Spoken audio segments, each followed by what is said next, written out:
Secular शब्द हमारे संविधान में भी है, आपको ऐतराज है सेक्युलर शब्द से? सेकुलर शब्द हमारे संविधान में है, वो संविधान जिसमें संशोधन श्रीमती इंदिरा गांधी ने इमरजेंसी के दौरान 1975 में किया था। बाबा साहब अंबेडकर ने हमको जो संविधान दिया था उसमें सेकुलर शब्द नहीं था। ये आपको पता होगा, मुझसे ज्यादा पढ़े लिखे लोग हैं आप। 1975 में जबकि हमारे लोकतंत्र को उठा के कटघरे में डाल दिया गया, हथकड़ियां बेड़ियां पहना के सलाखों के पीछे फेंक दिया गया, उस वक्त तो मनमानी चल रही है आपकी। आपने प्रियम्बल में जोड़ दिया, कॉन्स्टिट्यूशन के प्रियम्बल में सेकुलर शब्द जोड़ दिया। और सुप्रीम कोर्ट ने भी एक बार कहा था, मैं सबको याद दिलाना चाहता हूं कि कॉन्स्टिट्यूशन का जो प्रियम्बल है उसको बदलने का अधिकार किसी सरकार को, किसी पावर को नहीं है, लेकिन वो बदला गया। सेकुलर आप अगर देखें, मुझसे ज्यादा पढ़े लिखे लोग यहां हैं, ये एक बड़ा विदेशी कॉन्सेप्ट है, बड़ा पश्चिमी कॉन्सेप्ट है। अमेरिका में, यूरोप में, ब्रिटेन में जहां के चर्च रूल करता था सरकारों को, वहां सेकुलर होना जरूरी था ताकि चर्च की दखलंदाजी सरकार के काम में ना हो। हमारे यहां तो किसी मठ ने, किसी मस्जिद ने, किसी चर्च ने सरकारों को रूल नहीं किया। तो आपने हमें वो दवाई क्यों दे दी जो हमें बीमारी ही नहीं थी? हमें सेकुलर शब्द की क्या जरूरत है और हम क्यों सेकुलर हों? सेकुलर होना श्वेता जी सरकार का काम है। ये सरकार का काम है कि जब वो कोई नीति बनाए तो ऐसी बनाए कि उससे हिंदू, मुसलमान, सिख, ईसाई जो भी भारतवासी हैं सबका फायदा हो। मेरा काम सेकुलर होना नहीं है। मैं एक हिंदू हूं और जिंदगी भर हिंदू रहूंगा, न सेकुलर हूं और न सेकुलर होने पे कभी गर्व करूंगा। नहीं, पर ये सेक्युलरिज्म जब हटाने की बात करते हैं तो क्या आप कट्टरता को एडवोकेट कर रहे हैं? कट्टरता, हिंदू और कट्टर, मतलब हिंदू और कट्टर तो ये एक ऐसी बात हो गई जैसे अभी हमारे नेता प्रतिपक्ष ने थोड़े दिनों पहले बोल दिया था कि हिंदू हिंसक हो रहे हैं।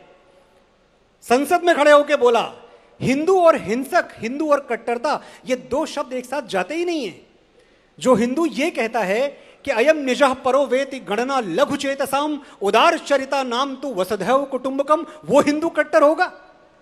अरे सबके दुख दर्द में हम लोग दुखी होते हैं, सबके दुख दर्द में हम लोग दुखी होते हैं। कोई जागे तो कहां चैन से हम सोते हैं।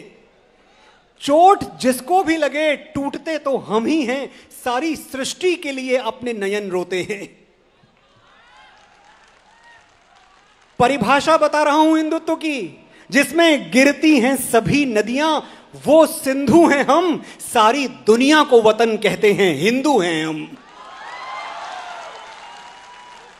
और आपको पूरी दुनिया में सनातन के अलावा आप कोई इतिहास उठा के दिखाएं जहां आपको ऐसे लोग मिले हों जिन्होंने प्राणी मात्र का, जानवर तक का भी आदर किया हो। मैं महाराष्ट्र से आया हूं, संत नामदेव हुए थे वहां।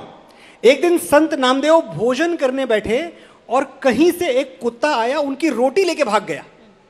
अगर कोई और होता तो कुत्ते के पीछे लाठी डंडा लेके भागता। संत नामदेव भागे कुत्ते के पीछे, लेकिन घी का कटोरा लेके बोले, प्रभु आज पशु रूप में मेरे द्वारे पे आ गए हो, लेकिन इतनी कृपा करो कि मेरे द्वार से सूखी रोटी खा के ना जाओ, मुझे घी तो लगा लेने दो। ऐसी करुणा, ऐसी ममता, ऐसी ममता, नदियों को भी जहां माता कह के बुलाते हैं, इतना आदर, इंसान तो क्या पत्थर भी पूजे जाते हैं। हिंदू कट्टर, महाराज शिवी याद आते हैं हमें।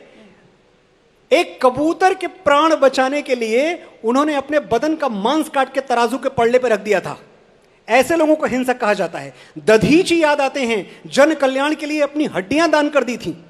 महाराज दिलीप याद आते हैं, गौ माता के प्राण बचाने के लिए खुद को सिंह के मुंह में, शेर के मुंह में झोंक दिया। और हम हिंसक हैं, हम कट्टर हैं। अगर ये लग रहा हो ना श्वेता जी की बड़ी पुरानी बात कर रहे हो आप, चलो नई बात करते हैं। अभी थोड़े दिनों पहले जब श्री राम मंदिर का शिलान्यास हुआ, तो श्री राम मंदिर के शिलान्यास पर जो पहली ईंट रखी गई वो बिहार के कामेश्वर चौपाल ने रखी, जो दलित और वंचित समाज से आते थे। हम सबको अपना मानते हैं, ये सब हमारे हैं। पर एक आजकल हिंदू फोबिया की भी बड़ी बात हो रही है, सुना है आपने?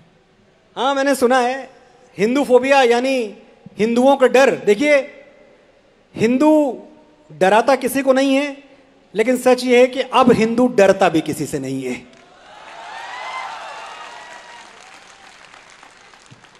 इनसे, उनसे या आपसे नहीं, डरते तो हम किसी के बाप से नहीं।